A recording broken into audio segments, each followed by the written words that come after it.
Your Valentine's Day does not resemble the movies.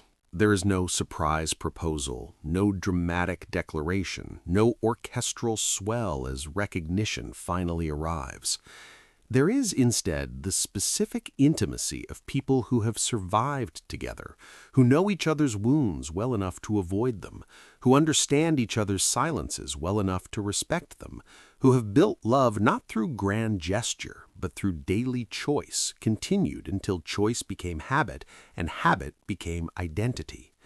By the end of this video, you will understand why your difference is not deficiency, but development, why your celebration's modesty is achievement that achievement's performance cannot capture, and how your generation's specific path through history has created capacity for love that love's conventional expression cannot contain.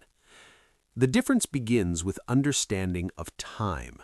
For younger generations, Valentine's Day is peak, culmination, test, evidence of love's intensity.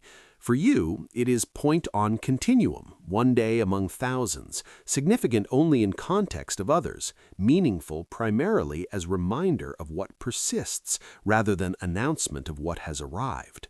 This understanding changes everything. The pressure of performance becomes possibility of recognition. The anxiety of evaluation becomes comfort of continuation. The demand for demonstration becomes opportunity for acknowledgement. What you celebrate is not beginning, but persistence, not the falling, but the staying, not the promise, but the fulfillment that fulfillment's daily practice makes invisible to others, but undeniable to you. Your partner's presence beside you tonight is not gift of evening, but accumulation of years, years of choosing, of returning, of building what building slow invisibility makes precious precisely because it is not performed. Consider what you have replaced. The restaurant reservation that reservation's anxiety would poison, the gift selection that selection's pressure would distort, the expectation that expectation's meeting would confirm and its missing would deny. You have replaced these with what actually serves your specific connection, perhaps the meal you cook together, the competence in collaboration that cooking requires. Perhaps the absence of plan that absence's comfort indicates security. Perhaps the explicit acknowledgement that explicitness makes possible. I am still here. I still choose this. I still prefer you. This acknowledgement is not romantic by conventional measure. It does not produce tears or trembling or the physiological emergency that culture calls love. It produces something else, something quieter, something more durable, the recognition of being known, the security of being chosen, the freedom that comes from love that no longer requires performance because it has become environment, atmosphere, the air you breathe together. What makes your difference, specifically Gen X, is its relationship to irony and sincerity. You are capable of mocking the holiday while participating in it, of recognizing its commercial construction while finding genuine meaning within it, of refusing its pressure while acknowledging its opportunity.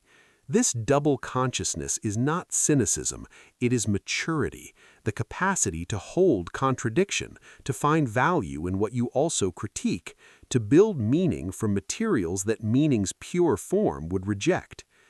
Your difference is visible to you in contrast with others, the couples who perform love's beginning despite love's long continuation, who require visible evidence of what should be evident, who substitute gesture for presence and call it romance.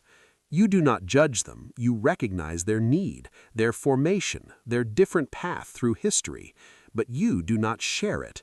Your path has led elsewhere, to celebration that looks like nothing but contains everything, that appears as absence but functions as fullness.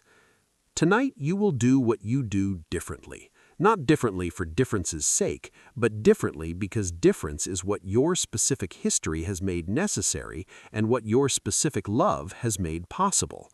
Perhaps you will ignore the day entirely, its irrelevance to your practice, making acknowledgement unnecessary. Perhaps you will mark it explicitly, the explicitness itself joke that joke transforms into genuine gesture. Perhaps you will do something that belongs to no category, that resists description, that exists only in the space between you and cannot be shared because it can only be experienced. What you build through this difference is not visible. It does not produce evidence of successful relationship, content for others' consumption, proof that your love exists and deserves recognition. It produces only what it produces, the continuation of what is specifically yours, the persistence of what your particular combination of wound and choice and circumstance has made possible, the love that difference's protection makes real. Your children, if you have them, may not understand. They were raised in different atmosphere, where difference is deviation, where celebration has script, where love's expression is standardized and evaluation is constant. You cannot explain what they have not experienced. You can only continue, demonstrating through practice what words would diminish, that love can be real without being recognizable, valuable without being validated, present without being performed in ways that performance requires. What you offer your partner tonight is not what others receive. It is what you have built together, what only you can give, what your specific history has made necessary and your specific love has made possible. This offering is not comparable. It cannot be evaluated against standard because it is its own standard, created through years of mutual adjustment, of learning what works for you, of building love's grammar that love's conventional vocabulary cannot capture. This is how Gen X celebrates differently, not through rejection of convention, but through development beyond it, not through refusal of romance, but through transformation of love into what lasts, not through performance of love, but through persistence of love made visible only to those who know what persistence costs and what it yields.